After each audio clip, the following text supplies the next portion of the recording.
Donald Trump is punishing Iran for refusing to reopen the Strait of Hormuz by closing the Strait of Hormuz. Also, Iran is threatening to retaliate with more attacks across the region, and the United States is also considering launching new strikes of its own. And while there's other craziness in this whole thing, including the Trump Jesus scandal, this is where we are less than halfway through the 2-week ceasefire that went into effect last week. With the latest chaos and confusion coming after the first in-person talks between the two sides ended this weekend with no deal. And so let's actually start there, because American and Iranian officials met on Saturday in Islamabad, which is the capital of Pakistan, whose government has emerged as the primary mediator in negotiations between the U.S. and Iran. On the U.S. side, you had Vice President J.D. Vance, along with Special Envoy Steve Witkoff and Trump's son-in-law Jared Kushner. And on the Iranian side, you had the country's Speaker of Parliament and its foreign minister. And it was the highest level face-to-face meeting between the two countries since diplomatic relations were cut off after Iran's 1979 revolution. And before and even as negotiations were underway, you had Trump weighing in on social media claiming that Iran had no cards to play and is losing and losing big. He also suggested that the U.S. was starting the process of clearing out mines that Iran's believed to have laid in the Strait of Hormuz. And you had reports suggesting that 2 American ships actually entered the waterway during the talks, destroying an Iranian surveillance drone in the process, although their mission was apparently to get ready for future minesweeping operations while also showing commercial ships that you could get through the waterway safely. Though, notably, American officials also reportedly believe that one reason the Strait hasn't been open to more traffic is that Iran isn't able to find all the mines that it placed or lacks the ability to remove them. But whatever the case may be there, after almost a full day of nearly non-stop talks as Trump and Secretary of State Marco Rubio attended a UFC fight in Miami, Vance and co., they left the room empty-handed. We've been at it now for 21 hours,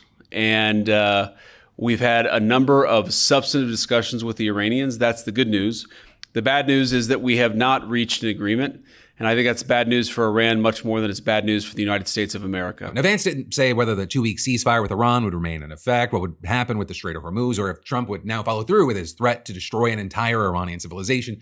But Vance did suggest that the biggest sticking point was the lack of what he called an affirmative commitment from Iran that they will not seek a nuclear weapon and they will not seek the tools that would enable them to quickly achieve a nuclear weapon. Right? And similarly, you had Trump claiming in a social media post, the meeting went well, most points were agreed to, but the only point that really mattered, nuclear, was not. But also to be clear here, while Trump and his administration, they've explicitly argued that Iran's nuclear ambition includes the development of a nuclear weapon, Iran has said for decades that it has no intention of building one. Instead, you've got them insisting that it has a right to maintain nuclear enrichment capabilities for civilian purposes. That said, though, it has enriched uranium to levels beyond what's needed for civilian purposes. But then also, even intelligence assessments that have been presented to Trump have concluded that it wasn't actively pursuing a weapon or close to actually being able to do so. And so the main issue doesn't seem to be whether Iran will agree to not pursue a nuclear weapon, but rather whether it'll stop enriching uranium, give up its stockpile of the material, and shut down its main nuclear facilities. Though also a very big thing is that's not the only issue preventing a deal. There are also questions about the fate of Iran's proxy groups in the region, including Iran's continued support for them and Israel's continued war against Hezbollah in Lebanon. Because the US and Israel, they said that Lebanon isn't actually included in the ceasefire, and the IDF has actually ramped up their attacks there. You got the Lebanese government reporting that the Israeli military has killed more than 2,000 people over the course of the current war, including hundreds since the ceasefire began. And while the Israeli and Lebanese ambassadors to the US are expected to meet in Washington this week for talks, those don't seem any more likely to actually yield results than the ones between the US and Iran. Though, I will say Iran's Speaker of Parliament previously claimed that those talks couldn't even get underway without the ceasefire extending to Lebanon first. And so that ends up being just one of the many examples showing that, especially in this conflict, what leaders on either side say in public is not always what they really mean or what is happening. But then also with that said, according to reports, another issue in the talks is Iran's demand that billions of dollars in frozen assets be released. And then of course there's the Strait of Hormuz. And with that, after the talks ended with no deal, you had Trump announcing, effective immediately, the United States Navy will begin the process of blockading any and all ships trying to enter or leave the Strait of Hormuz, and adding, I have also instructed our Navy to seek and interdict every vessel in international waters that has paid a toll to Iran. No one who pays an illegal toll will have safe passage on the high seas. And then, even though he just said effective immediately, he claimed that the blockade would begin shortly, and then also claiming other countries will be involved with this blockade. And then you also had Trump repeating that claim on Fox News afterwards, saying that he thinks that numerous countries are going to be helping us with this, and also saying, we're putting on a complete blockade.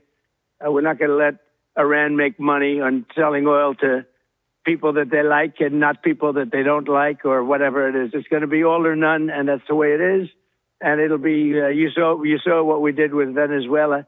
It'll be something very similar to that, but at a higher level. But then, as per usual, his claims, they've been contradicted by himself as well as just reality. Because you later had him explaining that the blockade would actually only apply to ships entering or exiting Iranian ports, and also revealing that it would begin today at 10 a.m. And then you had the Defense Department further clarifying that its forces would not impede freedom of navigation for vessels transiting the Strait of Hormuz to and from non-Iranian ports. And so Trump's aim here is to weaken Iran's economy by cutting off one of its major sources of revenue, right? Oil exports, while potentially being less risky than trying to escort vessels through the strait. And actually with this, you had a retired Navy Rear Admiral arguing that it might work, telling the Washington Post, even if Trump was shooting from the hip here, it was a pretty good shot. I think Iranians will feel the pinch for this. But then he also said he doesn't think that it's actually going to be enough to get Iran to return to negotiations, and adding he's probably going to have to do strikes on their nuclear program, things like that, to get them to the table. And on that note, Trump's reportedly considering resuming limited strikes if the blockade doesn't work, and war crimes are apparently still on the table. Because you have Trump saying that attacks could target the same types of civilian infrastructure that he threatened to take before the ceasefire was announced. I could take out Iran in one day. In one half of a day, they wouldn't have one bridge standing. They wouldn't have one electric generating plant standing. And they're back in the Stone Ages. We've wiped out their whole country, essentially. The only thing left, really, is their water, which would be very devastating to hit. I would hate to do it.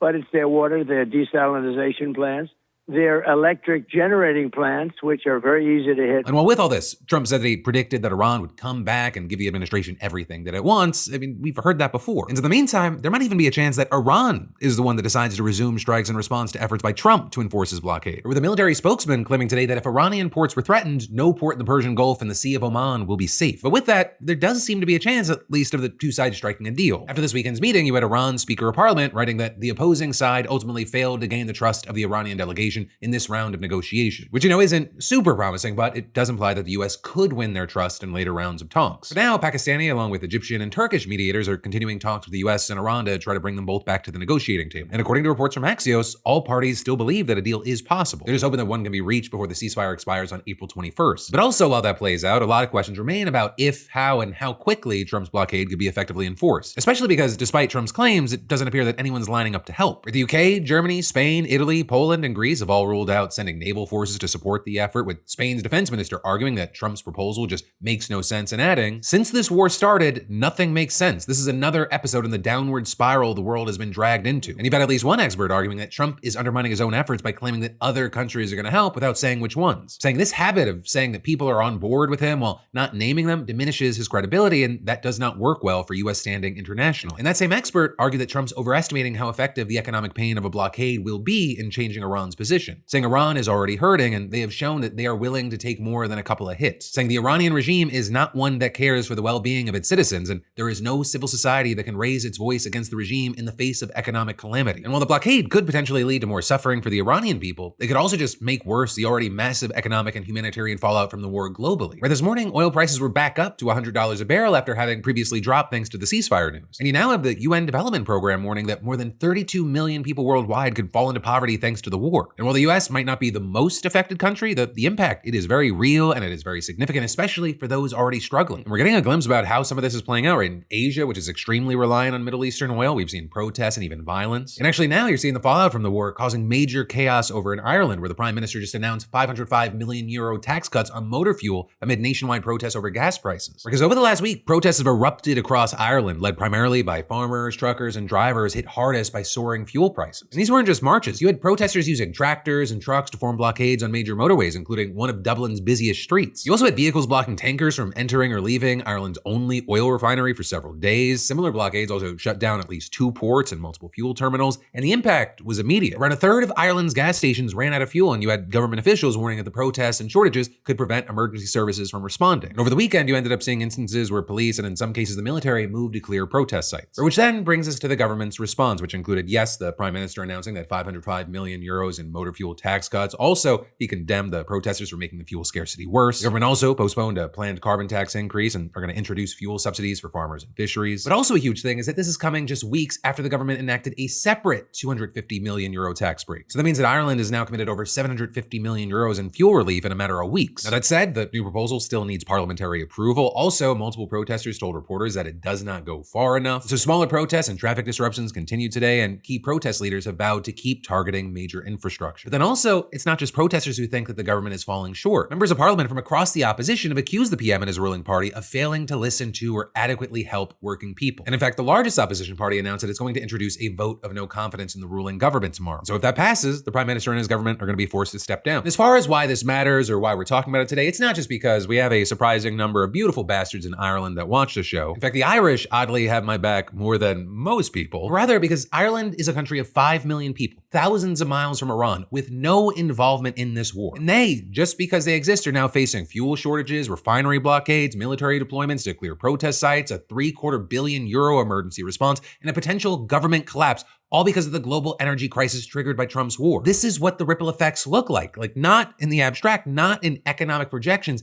in a country where farmers are blocking refineries with tractors because they cannot afford to fill their tanks, and the government may fall apart because the relief that they've offered is still not enough. And if this is happening in Ireland, it's happening elsewhere. And perhaps most importantly, it's going to keep happening as long as the Strait remains effectively closed and global oil supply stays 10% offline. And then there's more we've got to dive into in just a minute, but first let me thank a sponsor and say, figuring out dinner every night, it's already rough enough. Then you throw kids into the mix and now you're basically mediating a domestic dispute starring meatloaf. And it's not that you don't want to cook, it's that coming up with something new every night, it's where the creative block kicks in. Those were our nights until today's sponsor, HelloFresh, came into our life. Or with HelloFresh, you can cook meals that actually feel interesting again without turning it into a giant ordeal. And they've got over 80 plus recipes every month. Stuff like Vietnamese, Moroccan, Caribbean, so it's not just chicken, rice, repeat. And they send you everything pre-portioned, so you're not hunting down random ingredients you only use once and then forget about it. It's basically the easiest way to cook something that feels like you actually tried. Plus, you get to experiment with ingredients like lemongrass, curry paste, stuff that you probably wouldn't grab on your own. I use HelloFresh because it cuts out the annoying part of cooking and leaves the part that actually feels worth it. So hey, go to HelloFresh.com/DeFranco10FM now to get 10 free meals plus a free NutriBullet Ultra Plus 2-in-1 compact kitchen system on your third box. Free meals applied as a discount on the first box, new subscribers only, varies by plan, and a disclaimer, must order the third box by May 31st, 2026. Nothing hits like home cooking. But then, diving right back into the news,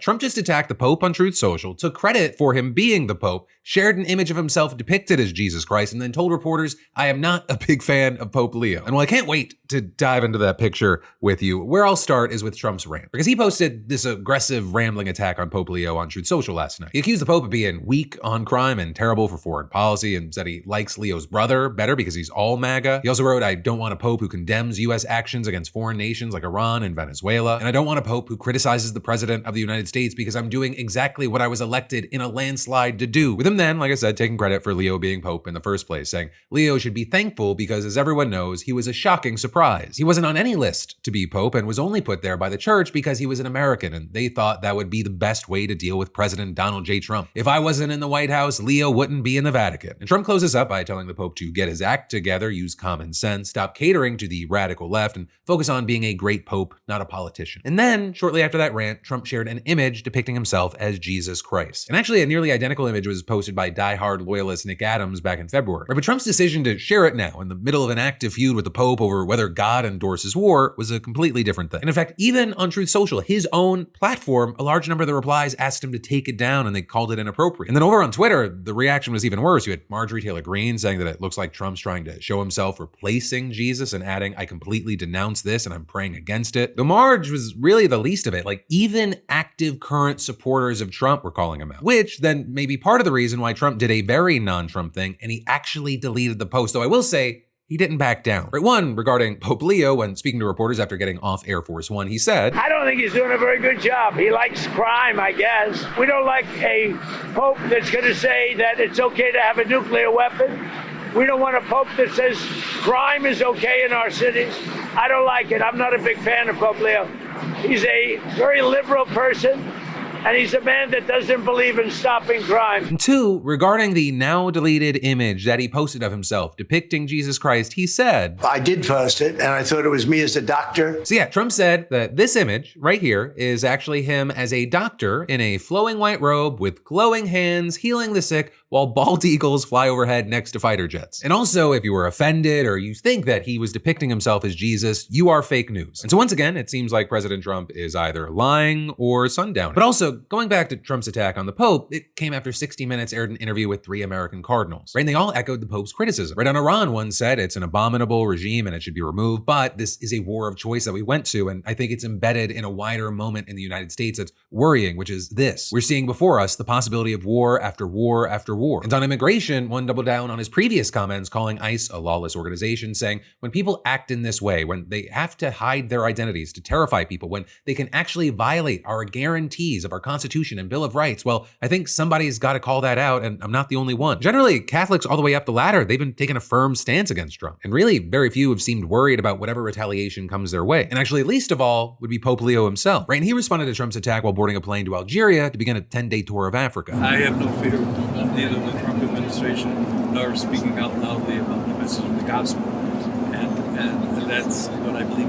I am called to do, what the church is called to do. We're not politicians. We're not looking to make foreign policy, as he calls it, with the same perspective that he might understand it. But I do believe that the message of the gospel, blessed are the peacemakers, is a message that the world needs to hear today. Now, the tour is going to cover 11 cities and over 11,000 miles with 25 planned speeches on topics including exploitation of natural resources, Catholic-Muslim dialogue, and the dangers of political corruption. And notably, I'll say up to this point, Leo's largely avoided calling out Trump by name in formal speeches. And so one of the questions now is whether that restraint ends up holding because, from where he's standing, it looks like the Pope's decided that he's done being diplomatic about it. And I will say, as far as my opinion here, I think that would be a welcome change. Because while over the past year and a half, people have been, trying to hide and wait things out, the only way that you kind of get rid of a bully is by standing up to them. And now you're seeing a lot of religious people that also elected Trump going, why is he posting this blasphemous stuff? Though they're with that, I do want to know, this is not coming out of nowhere. This is a president who's claimed that God is on his side, whose spiritual advisor compared him to Jesus, whose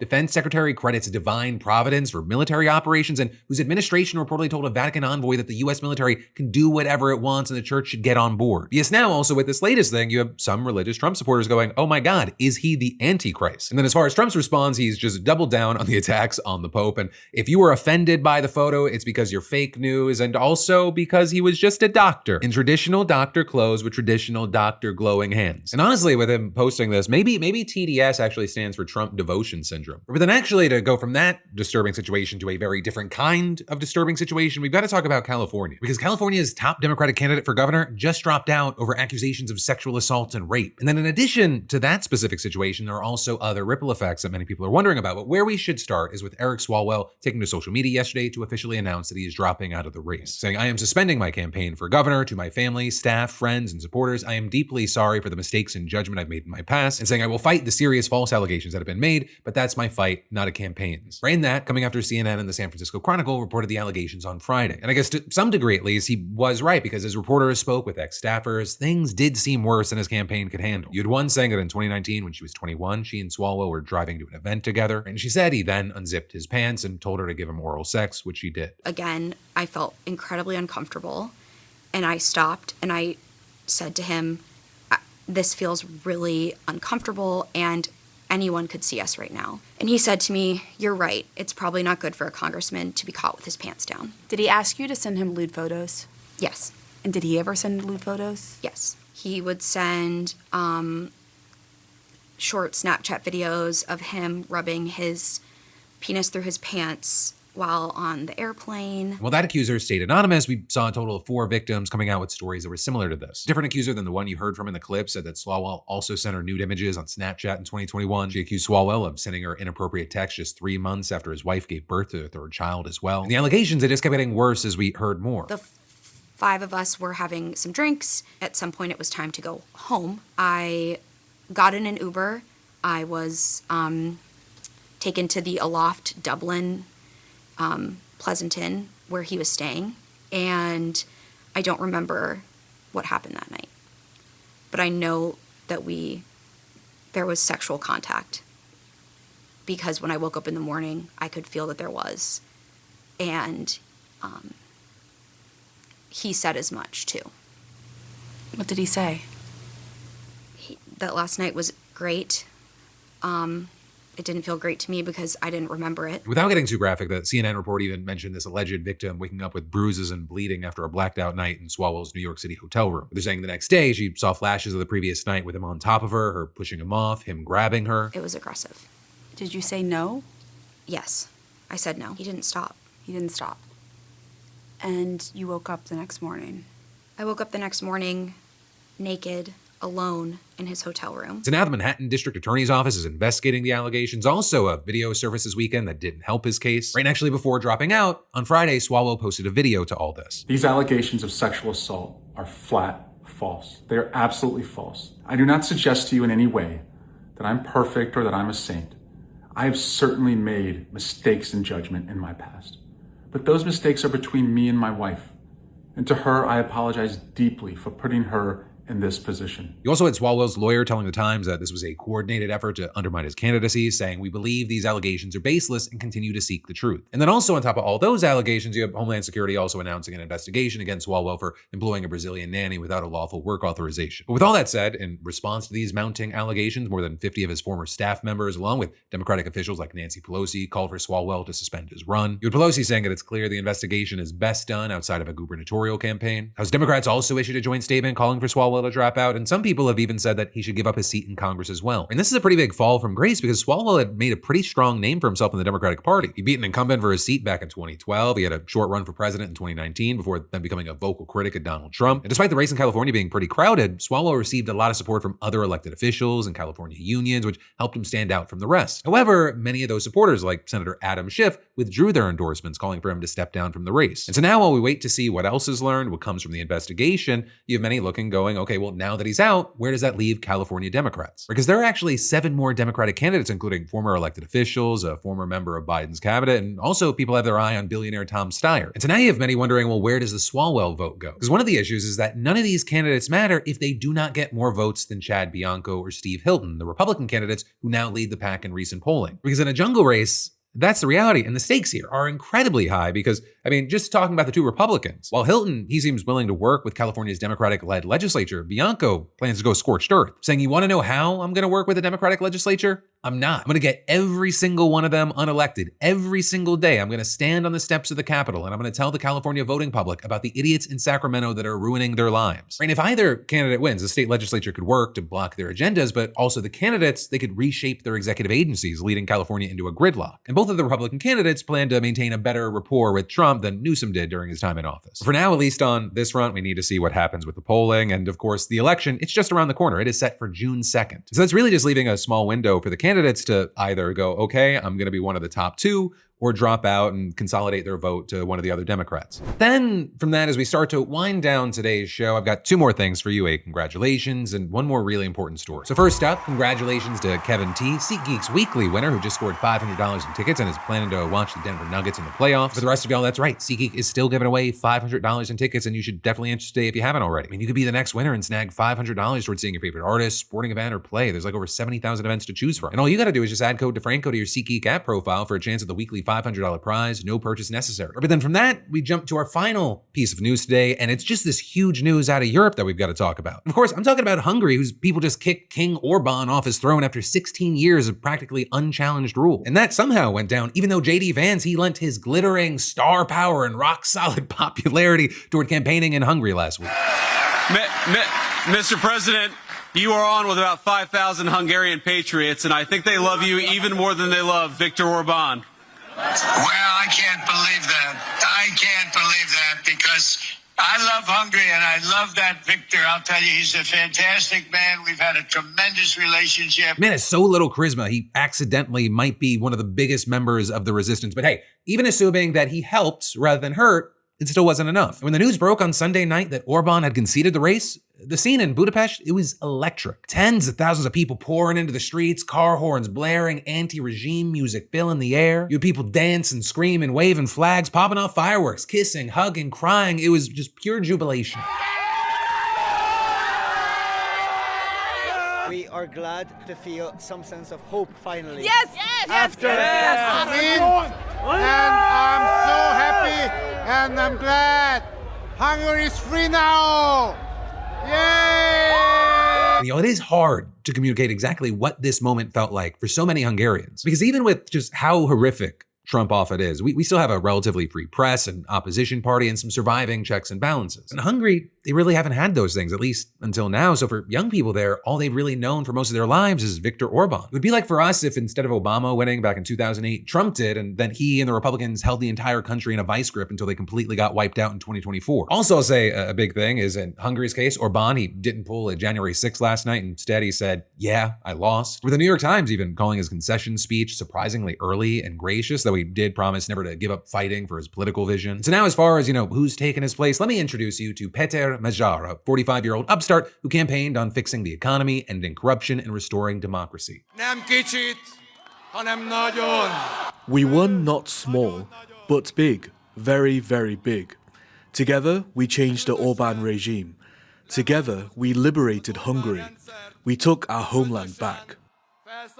He even echoed JFK saying, "We won because Hungarians didn't ask what their homeland could do for them. They asked what they could do for their homeland." But also, I do want to be clear here. It's not like he's some liberal or progressive firebrand. He is still a conservative. In fact, he came from inside of Orbán's own Fidesz party, but he defected in 2024 and he formed a new party known as TISA, which is center-right, not far-right like Fidesz, belonging to the same group of leaders who already govern 12 of the EU's 27 nations. So, it's still an open question on exactly how much of Magyar is actually going to differ from Orbán when it comes to policy, especially on things like immigration and LGBTQ rights. But for the Hungarians who, would have preferred a more left-leaning candidate, they didn't have much of a choice but to stomach their disagreements and just vote for Magyar. Because with the way that Hungary's elections work, voting for one of the other candidates, it would have been like voting for a third party here in the States for a national election. And that's to say, unfortunately, a complete waste of time. You can actually thank Orbán himself for that because his party rewrote the constitution and election laws right after taking power in 2010. And then they gerrymandered legislative districts, purged the courts, monopolized the media, cracked down on civic organizations, and funneled state contracts to Orbán's wealthy allies. And so as a result, Fidesz won a 2/3 parliamentary majority in every election since then, even though they got as little as 44% of the vote. So that also, it gives you an idea of just the insane uphill climb that Magyar and TISA had to manage just to even have a fighting chance. But also to his credit, for the past 2 years, Magyar has campaigned incredibly hard. You had him out there touring the countryside where Fidesz drew most of its core support, visiting up to 6 towns a day at some points. I mean, this guy would give 2-hour-long speeches in backwater areas where just a few thousand people live. It was genuinely impressive. Though I'll say he was helped along the way just as much by Orbán's own failure to govern the country effectively. Right, Hungary's been ranked the most corrupt and one of the poorest countries in the EU. And so for many people, they didn't vote for Magyar as much as they voted against Orbán. But that fact, it doesn't appear to have dampened voter turnout, which clocked in at nearly 80%, which is an all-time record for Hungary's post-communist history. But still, as far as the support they needed, TISA needed roughly 5% more votes than Fidesz just to achieve a simple majority in parliament. And really, they needed a 2/3 supermajority to pass fundamental reforms and roll back the anti-democratic laws imposed by Fidesz. So even though the polls were looking good leading up to the election, people were still holding their breath on Sunday. But then, when the results came in, they fucking blew Fidesz out of the water. TISA won 138 out of 199 seats, a clear supermajority. In fact, they got more votes and more parliamentary seats than any party ever had before. And so with all that power, Magyar promised to restore the rule of law, make agencies independent again, and hold people accountable for pillaging the state's coffers. And that's in addition to creating new ministries focused on acute problems in areas like public health, environmental protection, and education. But with all that said, it's also not going to be just so easy to uproot the whole regime overnight. Right? Orbán installed loyalists in key institutions from the media authority to the public prosecutor's office and the constitutional court, and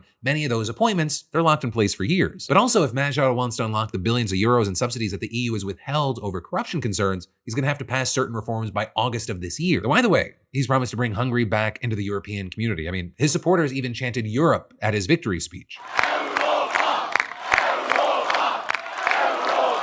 And so with all this, you had presidents, prime ministers, and other officials across the continent both congratulating Magyar and celebrating the win for themselves. Right? Because also a huge thing here is that Orbán, he vetoed a lot of EU resolutions, including sanctions on Russia and aid to Ukraine. And for years, he relentlessly stoked anti-EU and anti-Ukraine sentiment on radio, television, and social media. There were even publicly funded billboards with AI-generated images of the Ukrainian president flanked by European officials holding out his hand as if demanding money. And most recently, Orbán accused Ukraine of deliberately holding back Russian oil deliveries through a key pipeline, which Ukraine denies, saying that it was damaged by a Russian drone strike. And then also, leading up to this election, the fear-mongering got more and more intense, with Orbán deploying soldiers to defend Hungarian energy infrastructure from an imaginary Ukrainian attack. I mean, he even accused Ukrainians of plotting physical attacks on his family. And as absurd as this may sound, he claimed that Magyar's TISA party was cooked up by European conspirators in Brussels to topple his government, install a puppet regime, bankrupt the country, and forcibly conscript Hungarians into the war. And if you're hearing all that and you're like, wow, that sounds exactly like Russian propaganda, yes. And in fact, you have the Washington Post reporting that a Russian embassy official regularly holds meetings with pro-government Hungarian journalists to give them tasks and instructions. Or with the outlet also reporting that during breaks at EU meetings, Hungary's foreign minister would routinely call Russia's foreign minister and update him on discussions of potential solutions. But then also here's the real kicker. Russian intelligence agents had reportedly proposed staging an assassination attempt on Orbán as a way to shore up his support going into the election. With a secret intelligence report reportedly reading, such an incident will shift the perception of the campaign out of the rational realm of socioeconomic questions into an emotional one, where the key themes will become state security and the stability and defense of the political system. If you're unfamiliar with this guy, you're probably just beginning to see why, so many people called Viktor Orbán Putin's most valuable asset in Europe. But really, he was also more than that. He was a global icon for the far-right nationalist movement across the Atlantic, even here in the United States. Orbán, he's hung out at Mar-a-Lago and the White House. He's spoken at CPAC. MAGA folks often tout Hungary as a model for America. And of course, you had the Trump administration throwing its weight behind him as well. He has my complete and total endorsement, as a matter of fact. that. But now with this historic upset in Hungary and Democrats routinely trouncing Republicans in special elections over the past several months, you have many predicting at the US midterms this November, they're going to be a bloodbath. But there, I would remind Democrats and independents, or just anyone that's not pro-Trump and pro-MAGA, to remember that none of it matters if you don't vote. And in fact, that's part of the lesson we see in this Hungary story. But that, my friends, you beautiful bastards, brings us to the end of today's Philip DeFranco show. Though really, you got 2 videos today. And I'll link to it in the description or the outro card, depending on where you're watching. But in addition to this video, I also did a video about something going down in Georgia right now. It's really important if you're in Georgia or you know someone from Georgia, check it out, share it, because we really need to talk about the Jason Estevez situation. But hey, no matter what you do, let me just say thank you for watching. I love yo faces, and I'll see you right back here tomorrow.